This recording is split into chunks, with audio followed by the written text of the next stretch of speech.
The morning sun shone brightly over New Eden Colony. Alice Mason looked up at the clear blue sky and smiled.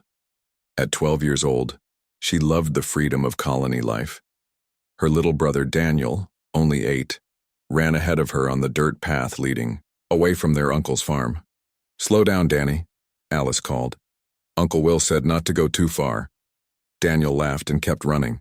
His blonde hair caught the sunlight as he raced toward their favorite spot, a small hill overlooking the valley where most of the colony buildings stood. The settlement wasn't large, just about 500 people who had come to start new lives. "On this fertile world, I want to see if the space lilies opened," Daniel shouted back. The strange alien flowers only bloomed for a few days each year, and the children had been checking on them daily. Alice smiled and quickened her pace. She missed their mother terribly, but knew General Catherine Mason had important work to do. Their mother was a high-ranking officer in the Terran Defense Force, currently on a mission far across the galaxy. Their father had left years ago, unable to handle the long absences that came with Catherine's military career. Uncle William Mason, their mother's brother, had taken them in during this latest deployment. A former soldier himself, he had chosen the quiet life of a farmer on New Eden after 20 years of service. As Alice reached the top of the hill, she found Daniel crouched beside a cluster of space lilies. The strange plants had indeed opened, their petals shifting colors from blue to purple as they turned toward the sun. "They're so pretty," Daniel whispered. "Do you think Mom will be back before they close again?" Alice shook her head. Mom said, "Her mission would take at least 3 months. She's been gone for 6 weeks. Daniel's smile faded. "I miss her." "Me too," Alice said, putting her arm around her little brother's shoulders. "But she's doing important work. She's making sure we're all safe." "I know," Daniel sighed. "Uncle Will says she's the best general in the whole fleet." The children sat on the hilltop for a while, watching the flowers and talking about what their mother might be doing. Alice had dreams of following in Catherine's footsteps someday. Daniel wanted to be a doctor on a starship. "We should head back. For lunch," Alice finally said, noticing the position of the sun. "Uncle Will made his famous stew last night and there are leftovers." As they stood up, a strange sound filled the air. It started as a low hum and quickly grew to a teeth-rattling rumble.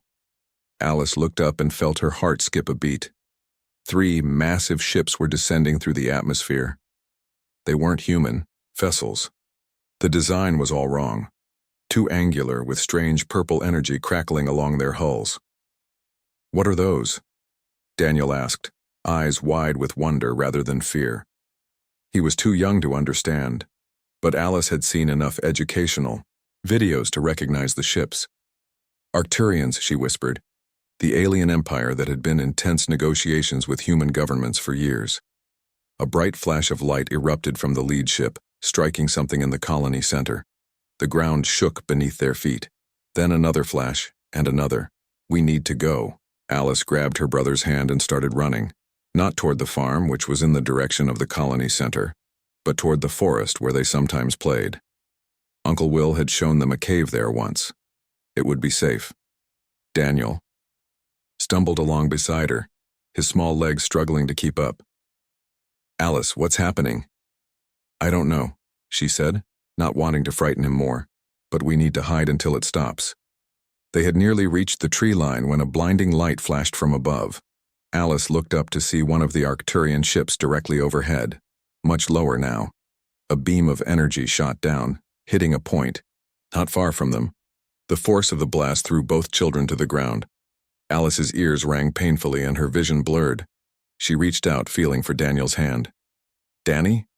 Danny," she called, her voice sounding strange and distant in her own ears. She found him a few feet away, lying too still. When she touched his shoulder, he didn't move. "Danny, get up. We have to hide." She shook him gently, then more urgently. Her little brother's eyes stared at the sky, unseeing. "No," Alice whispered. "No, no, no." Another explosion rocked the ground. Alice knew she should run, find safety, but she couldn't leave Daniel. She pulled his small body into her arms, rocking back and forth as tears streamed down her face. The Arcturian ship moved directly above them, Alice looked up, her grief turning to anger. Why? She screamed at the alien vessel.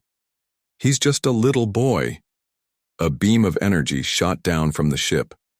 In her last moment, Alice Mason thought of her mother, so far away, fighting to protect them. She hoped Catherine would be proud of how she had tried to save Daniel. Then there was nothing but light. Across the galaxy, General Catherine Mason stood on the bridge of the TDS Peacekeeper. The massive starship was the pride of the Terran fleet, and Catherine had earned her position as its commanding officer through 20 years of exemplary service. She was in the middle of diplomatic talks with representatives from the Proxima Centauri Alliance when her communications officer approached with a grave expression. General, urgent message from command. Priority Alpha.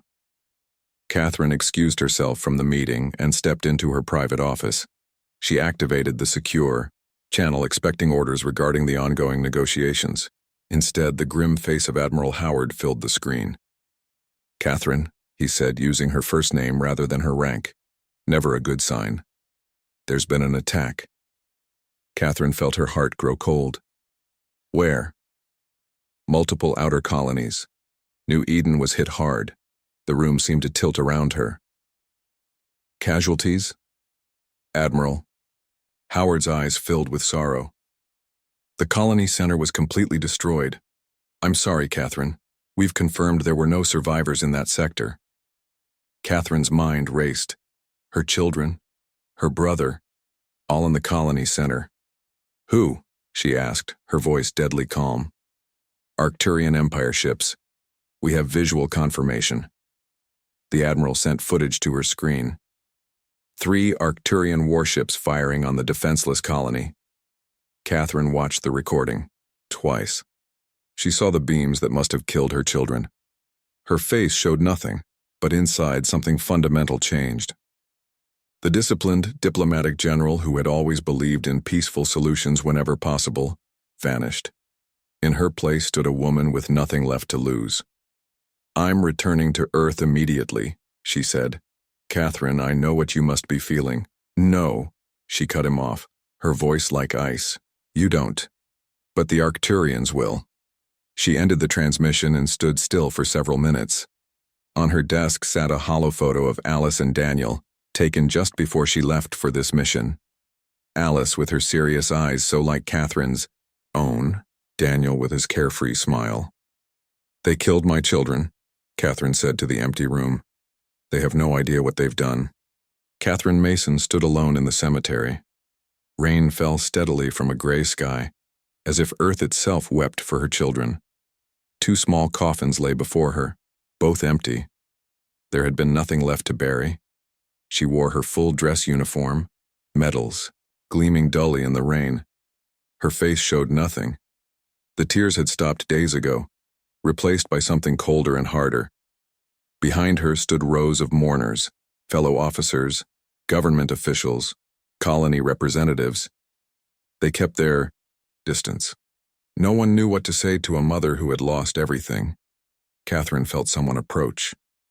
Her ex-husband, Richard, stepped up beside her. His eyes were red and swollen. Unlike Catherine, he had not stopped crying. They shouldn't have been there, Richard said, his voice breaking.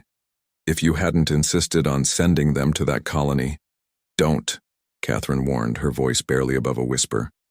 This is your fault, Richard continued, grief making him cruel. Your career always came first. Now look what it's cost us. Catherine turned to him slowly. The Arcturians did this. Not me. You. We're supposed to protect them.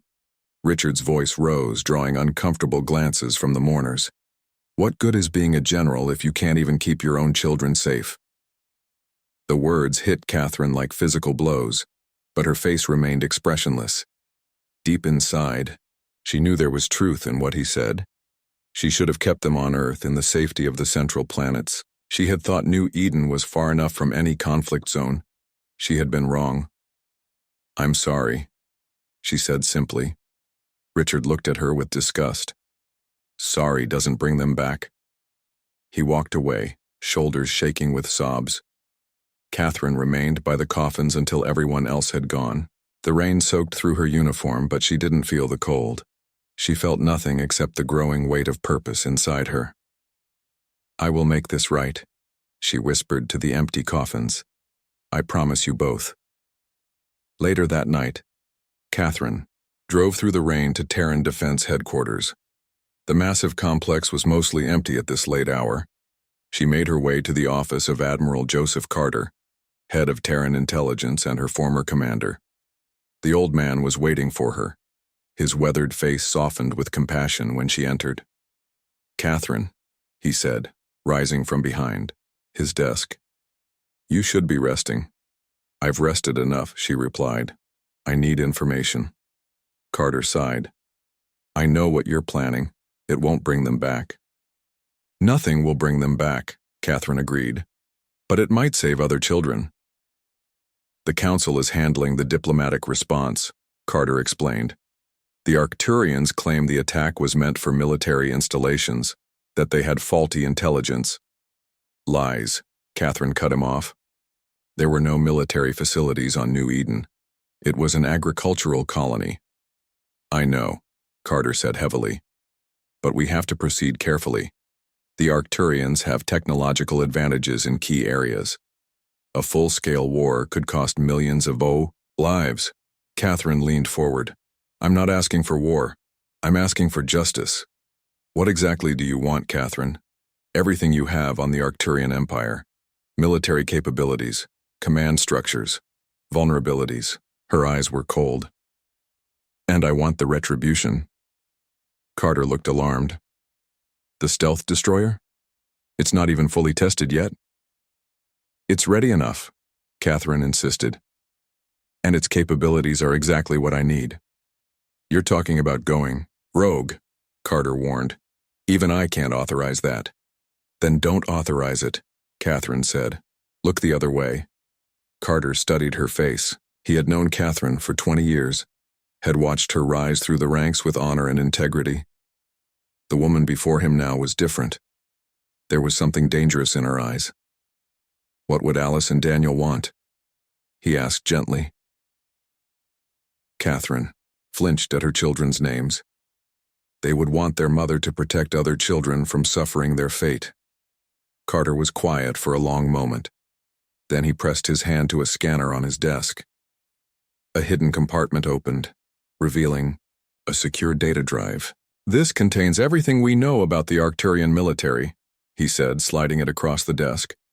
"Their fleet movements, communication codes, supply lines. But Catherine, if you do this, officially I will have to disavow you. The Council will brand you a rogue agent." "I understand," she said, taking the drive. "And what about your brother? The latest reports suggest there might be survivors in the outer sectors of New Eden." Hope flickered briefly in Catherine's eyes. "William is alive?" "We don't know," Carter cautioned. "But search teams found emergency shelters in the forest region. Some colonists survived. William was a survivor. If anyone found a way..." Catherine nodded. For the first time since receiving news of the attack, she felt a tiny spark of hope. But it wasn't enough to change her course. "If Will is alive, he'll understand what I have to do," she said. "The retribution is docked at Luna Station," Carter told her. "I'll make sure your security clearance remains active for 24 hours. After that, you're on your own." Catherine stood. "Thank you, Joseph." "Don't thank me," he said grimly. "Just remember who you are, Catherine. Don't let this consume you completely." She left without answering. They both knew it was already too late for such warnings. 2 days later, Catherine stood on the bridge of the TDS Retribution as it broke orbit around Earth's moon. The sleek destroyer was the newest ship in the Terran fleet, equipped with experimental stealth technology and advanced weapon systems. Her new crew watched her nervously. They were all volunteers. All had lost someone in the colony attacks. Lieutenant Commander Olivia White, now her XO, had lost her entire family on New Eden. Dr. Peter Reynolds, the ship's AI specialist, had lost his partner. Chief Engineer Samuel Grant had lost his daughter. They were a crew united by grief and purpose. "Course, General," Lieutenant White asked. Catherine brought up the star map. The Arcturian supply depot at Vega Prime. We'll start by cutting off their resource lines to the frontier. The depot is heavily defended, White pointed out. They won't see us coming, Catherine replied, and by the time they realize what happened, we'll be gone. She looked at the determined faces of her crew. They believe they can murder our children and face no consequences. They believe humans are weak, that will bow to their superior technology. Her voice hardened. We're going to show them how wrong they are. The Retribution's engines hummed to life, and the ship vanished into the darkness of space, becoming invisible to all tracking systems.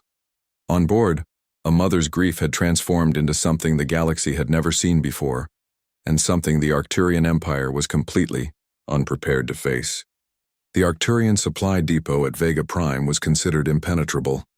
6 defense platforms surrounded it, each armed with long-range scanners and plasma cannons.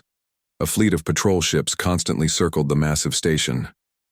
The Arcturians believed no enemy could approach without detection. They were wrong. The TDS Retribution slipped between patrol routes, its advanced stealth systems making it invisible to Arcturian scanners. On the bridge, General Catherine Mason watched the alien station grow larger on the view screen. Status report, she said quietly. Lieutenant Commander White checked her console. Stealth systems functioning at optimal levels. Weapons ready. Engineering reports all systems green. Catherine nodded. Begin Operation Shadow. The crew moved with practiced efficiency. This was their 3rd strike against Arcturian targets in the past month. Each mission had been carefully planned to avoid civilian casualties while causing maximum disruption to the Arcturian military. Launching stealth drones, announced the tactical officer. Small, unmanned craft detached from the Retribution, speeding toward different sections of the depot.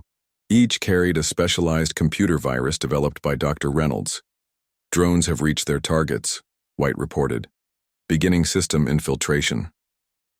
On the main screen, Catherine watched as the drones attached to the depot's communication arrays. Within minutes, the Arcturian computer systems were compromised. I'm in their network, Dr. Reynolds called from his station, downloading their shipping manifests, personnel files, and military communications. Catherine's eyes narrowed. Search for any references to the colony attacks. Reynolds worked quickly. I've got something. Orders for the attacks came directly from Arcturian High Command, specifically from High General Vexmore. He looked up. The orders specifically targeted educational facilities. They knew they were hitting schools, General. A cold wave of fury washed over Catherine. Copy everything, then plant the virus. As Reynolds downloaded the Arcturian data, other crew members prepared for the next phase. Engineers set the ship's specially designed energy disruptors, aimed at the depot's power core. Ready to fire disruptors, the weapons officer reported. Fire, Catherine ordered. Invisible beams shot from the Retribution, striking the depot's power systems.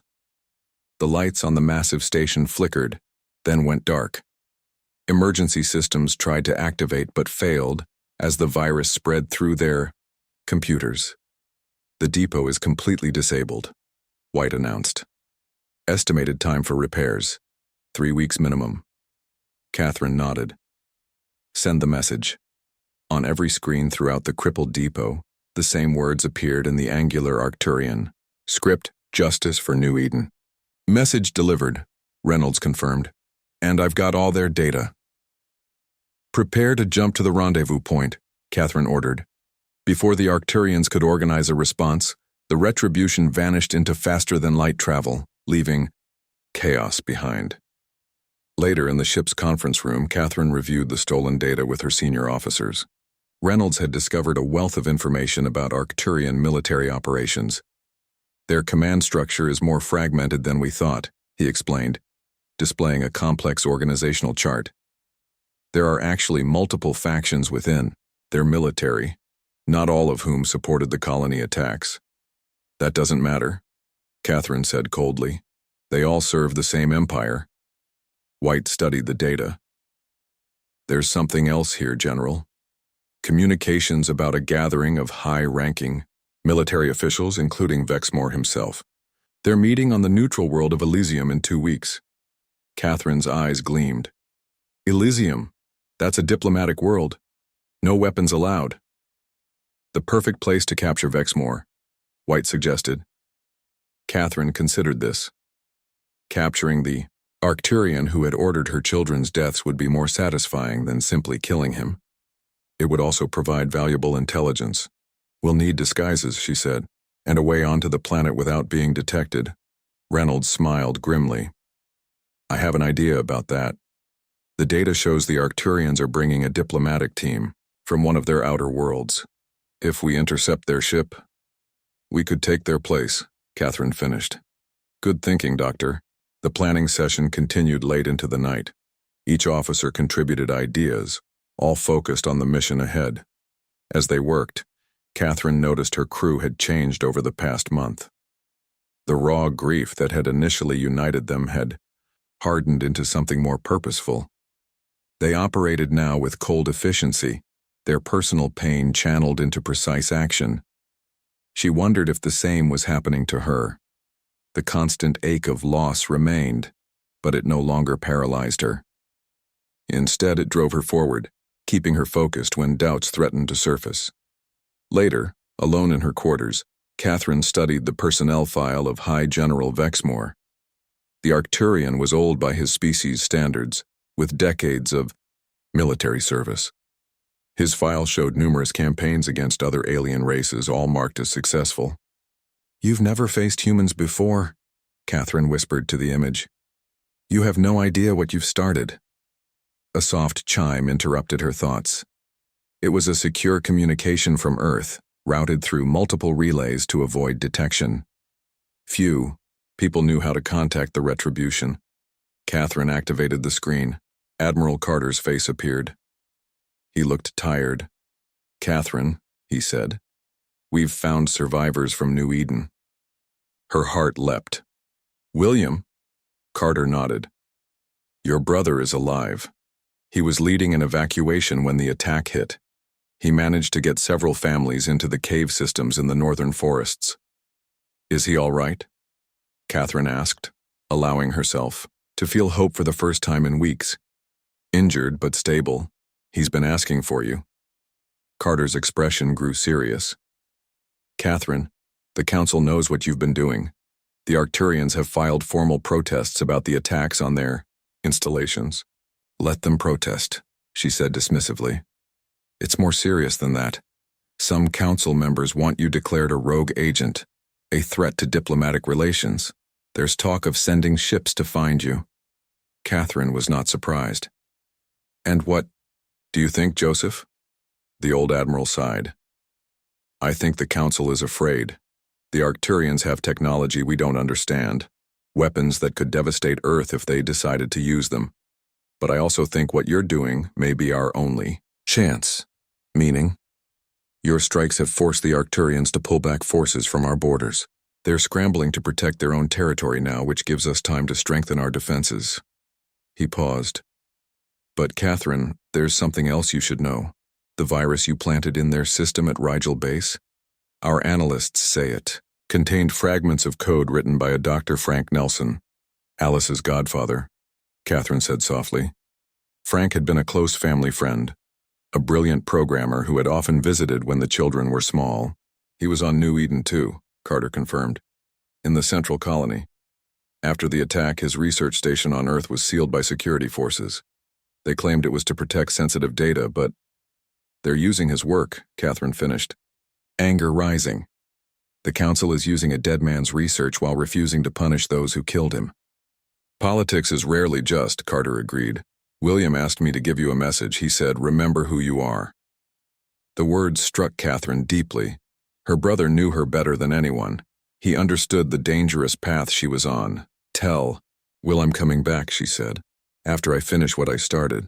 Be careful, Catherine, Carter warned. The Council isn't the only threat. The Arcturians have put a price on your head. Every bounty hunter in the sector will be looking for you. Catherine smiled grimly. Let them try to find us.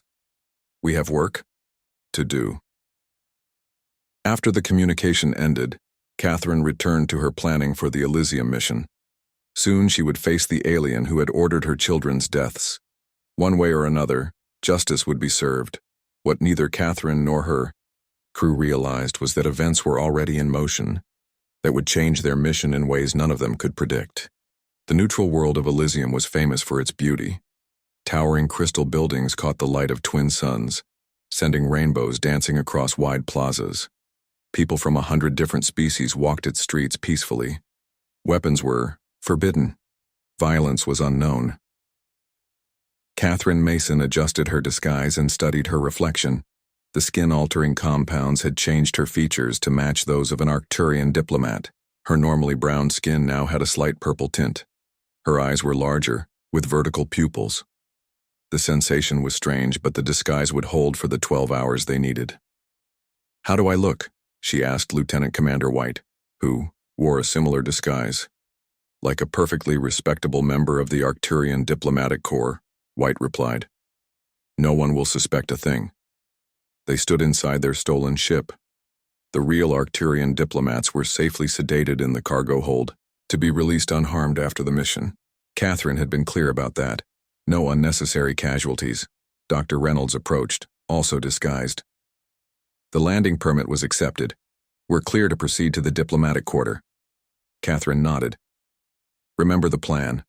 We locate Vex Moore, isolate him, then signal the retribution for extraction." The team, disguised as Arcturian diplomats and their servants, left their ship and entered the gleaming city. They carried no obvious weapons, but each had small devices hidden in their clothing, tools that would help them complete their mission without violence. The diplomatic reception was held in a vast hall with a transparent dome ceiling. Stars shone through it, reminding Catherine of nights on New Eden when she had pointed out constellations to Alice and Daniel. The memory sharpened her focus. "There," Reynolds whispered, nodding toward a group of Arcturians across the room. "The one with the silver markings on his neck ridges. That's Vexmore." Catherine studied the Arcturian. High General Vexmore was taller than most of his kind, with an air of authority that made others move aside as he passed. He was currently speaking to representatives from several other species, his manner dismissive. "He doesn't look concerned," White observed. "After all we've done, he still feels safe." "Not for long," Catherine said. "Take your positions." The team split up, moving through the crowded room to stations near various exits. Catherine approached the drinks table, positioning herself where she could hear Vexmore's conversation. "The human problem will be resolved soon enough," the High General was saying to an interested group. "Their attacks on our facilities are merely the death throes of a species that doesn't understand its place in the galactic order. Yet these attacks have been surprisingly effective," noted a reptilian diplomat. "Your supply lines are disrupted, 3 military bases crippled." Vexmore made a dismissive gesture. "Minor setbacks. We've identified the ship responsible, a stealth vessel commanded by a human female whose offspring were eliminated in our educational correction operation." Catherine's blood ran cold at hearing her children's deaths described so callously. "Eliminated?" asked another diplomat. "You mean killed?" "A regrettable necessity," Vexmore said without any sign of regret. "Human children are taught dangerous ideas about equality between species. The colonies were becoming problematic. We merely removed the infection before it could spread." Catherine's hand tightened on her glass. Only years of military discipline kept her from revealing herself immediately. She caught White's eye across the room. Her XO gave a tiny nod. They had heard enough. Catherine activated her hidden communicator. "Begin Phase 2. Across the hall, Reynolds spilled his drink on an important-looking Arcturian, creating a commotion. As attention turned to the disturbance, Catherine slipped a small device under the table near Vexmore. It would track his movements through the city. The reception continued for another hour. Catherine and her team maintained their disguises, gathering more information from conversations. They learned that Vexmore was staying in a private building nearby, with minimal security due to Elysium's strict no-weapons policy. As the reception ended, Catherine followed the tracking signal to a quiet street lined with guest residences. Vexmore walked alone, confident in his safety on the neutral world. "Now," Catherine ordered through her communicator. White and two other team members appeared on the street ahead of Vexmore. Reynolds and another officer approached from behind. Catherine stepped out of the shadows directly in front of the Arcturian general. "What is the meaning of this?" Vexmore demanded, looking at the apparent Arcturians surrounding him. Catherine touched a control on her wrist. Her disguise shimmered and faded, revealing her true face. "Justice," she said simply. Recognition dawned in Vexmore's eyes. "The human general." He didn't appear frightened, merely annoyed. "Do you realize what you're doing? This violation of Elysium's neutrality will destroy what little standing your species has left." "You ordered the attack on New Eden," Catherine said, her voice steady. "You specifically targeted schools." Vexmore straightened to his full height. "Of course. Your children are the most dangerous. They grow up believing humans deserve equal status with advanced species. They must be corrected early." Catherine had expected denial, excuses, perhaps even remorse. The casual confirmation of his actions, without a trace of guilt, stunned her momentarily. "You murdered children," she said. "My children. I eliminated a threat," he replied coldly. "Your emotional attachment to your offspring clouds your judgment. This is why humans cannot be allowed to expand further into the galaxy. You lack the necessary objectivity." Reynolds moved forward with a restraint device, but suddenly froze. Behind him, another Arcturian appeared, this one wearing the insignia of the Science Division. "Stop this immediately," the newcomer said. "This is not a sanctioned operation." Catherine's team turned, weapons finally drawn despite Elysium's prohibition. The new Arcturian raised his hands to show he was unarmed. "I am Science Director Krell Zinn," he said. "And I believe we share a common enemy," Vexmore hissed with hatred. "Traitor, you dare interfere with military matters?" "When those military matters involve the unnecessary killing of children, yes," Krell Zinn replied. He turned to Catherine. "General Mason, I have been following your activities, not to stop you, but because I need your help." Catherine didn't lower her weapon. "Why would I help any Arcturian?" "Because," Krell Zinn said, "Vexmore didn't just order the attack on your colonies. He's also behind the plague that's killing thousands of my people." This revelation surprised everyone, including Vexmore himself. "What are you talking about?" the general demanded. "The techno-organic plague affecting our outer worlds," Krell Zinn explained. "It targets those with specific genetic markers, the same markers found predominantly in Arcturians who support peaceful cooperation with other species, particularly humans." Catherine studied the science director. "You're claiming Vexmore is killing his own people?" "Those who don't share his vision of Arcturian supremacy, yes," Krell Zinn confirmed. "And we've discovered something else. The only genetic structure resilient to the plague is human DNA. Your adaptability, the very trait Vexmore despises, might save countless Arcturian lives." Vexmore lunged suddenly, grabbing a concealed device from his robe. Before anyone could stop him, he activated it. A high-pitched signal filled the air. "Security alert," he said smugly. "Elysium authorities will be here in moments. Your mission has failed, human." Catherine made a split-second decision. "Reynolds, record everything." She turned to Krell Zinn. "If what you say is true, I need proof." "Come with me," the science director urged. "I have a ship nearby with all the evidence we can—" A blinding light cut him off as transport beams surrounded Catherine and her team. The last thing she saw was Vexmore's surprised face as Krell Zinn grabbed the general's arm and disappeared with them. Catherine Mason blinked as the transport beam faded. She and her team were standing on the bridge of an unfamiliar ship. Beside them stood Science Director Krell Zinn, still gripping a struggling Vexmore. "Secure him," Catherine ordered. Reynolds and White quickly restrained the Arcturian general. "What is this ship?" Catherine asked, looking around at the strange design. "It wasn't Arcturian military. A research vessel," Krell Zinn explained. "One of the few not under military control. I apologize for the abrupt extraction, but Elysium authorities would have imprisoned all of us." Catherine's communicator beeped. It was a signal from the Retribution, still hiding in orbit around Elysium. "General, Elysium security forces are searching for us, came the voice of her tactical officer. We need to leave this system immediately. Understood, Catherine replied. Stand by for rendezvous coordinates. She turned to Krelzin. You mentioned evidence about a plague. The science director nodded and led them to a laboratory section of the ship. View screens displayed complex genetic patterns and maps of Arcturian, worlds with red zones marking outbreaks. The plague began 6 months ago on worlds where my faction has the most influence, Krelzin explained. At first we thought it was natural, but then we noticed only certain genetic types were affected. He activated a screen showing 2 distinct DNA patterns. This is standard Arcturian genetic code, he pointed to one image. And this shows the mutation found in many of us who support peaceful coexistence with other species, particularly humans.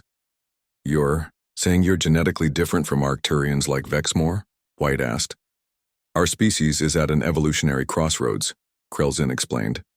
Some of us are developing greater empathy, less aggression.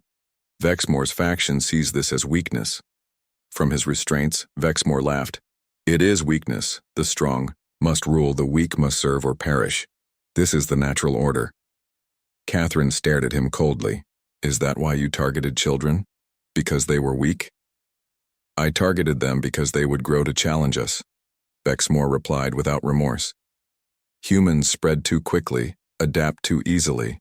Left unchecked, you would eventually overtake us. So you admit ordering the attacks on our colonies? Catherine pressed. Of course, the general said proudly. The operation was perfectly executed. The only mistake was not eliminating all of you. Reynolds, who had been recording, looked up from his device. We have his confession, General. Catherine nodded, then turned back to Krelzin. You said human DNA might help with the plague. Explain. The science director brought up new images. On the screen, we've found that human genetic material has a natural resistance to the pathogen. Your DNA adapts quickly to threats, a trait our species is only beginning to develop. He looked at Catherine earnestly. With your help, we could create a cure. Catherine considered this information. Part of her wanted nothing to do with helping any Arcturian. But another part, the part that had joined the Terran Defense Force to protect life, recognized an opportunity. If I help you, she said carefully, what happens to him? She nodded toward Vexmore. He faces justice, Krelzin said. Not just for the plague, but for the colony attacks as well. My faction is growing in influence. With proof of his actions, we can remove him and others like him from power. Vexmore laughed again. You think it's that simple? The Arcturian military will never follow weaklings like you. They might, Catherine said thoughtfully, if they see strength in cooperation rather than destruction. She made her decision. Dr. Reynolds, transmit the General's confession to the Retribution. Have them broadcast it across Arcturian communication channels. That won't change anything, Vexmore insisted. Catherine stepped closer to him. You murdered my children, Alice and Daniel. You ordered attacks on defenseless colonies. You created a plague to kill your own people. And for what? Because you're afraid of change, afraid that humans might someday be your equals. For the first time, uncertainty showed in Vexmore's eyes. You called humans weak, Catherine continued. But we're still here, still fighting, still adapting. That's not weakness, General, that's true strength. She turned away from him. Lieutenant White, set course to rendezvous with the Retribution. Krelzin, prepare your research data. We're going to find a cure for your people. As they prepared to depart, a communication came through on an emergency channel. It was Admiral Carter.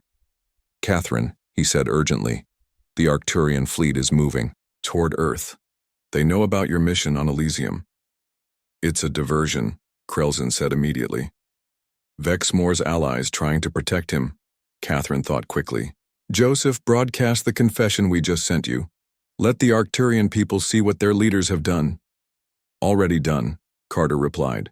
It's having an effect. Some Arcturian ships are standing down, but others are still advancing. We're on our way, Catherine promised, and we're bringing help. She ended the transmission and turned to her crew. Now we find out if the truth is enough.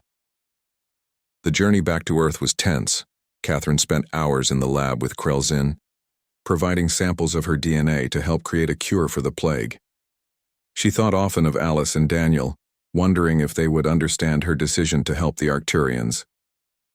When they arrived, they found the Terran fleet mobilized, facing off against Arcturian warships. But the expected battle hadn't begun. The Arcturian vessels were holding position, apparently divided in their intentions. The Retribution took up position alongside the Terran flagship. Admiral Carter greeted Catherine when she arrived on the bridge with Krelzin. "Your broadcast changed everything," Carter explained. "Half the Arcturian fleet is refusing orders to attack. Their science division has officially denounced Vexmore and called for peace talks." Catherine looked out at the standoff in space. "And the other half?" "Still loyal to the military command," Carter admitted. "But without full support, they won't risk an attack." Krelzin stepped forward. "Let me speak to them. My voice combined with Vexmore's confession might convince more to stand down." As the Arcturian scientist made his plea for peace, Catherine stood quietly watching. The rage that had driven her for months was still there, but something else was growing alongside it. A sense of purpose beyond revenge. Later, as formal talks began between human and Arcturian representatives, Catherine visited the medical bay where William was recovering.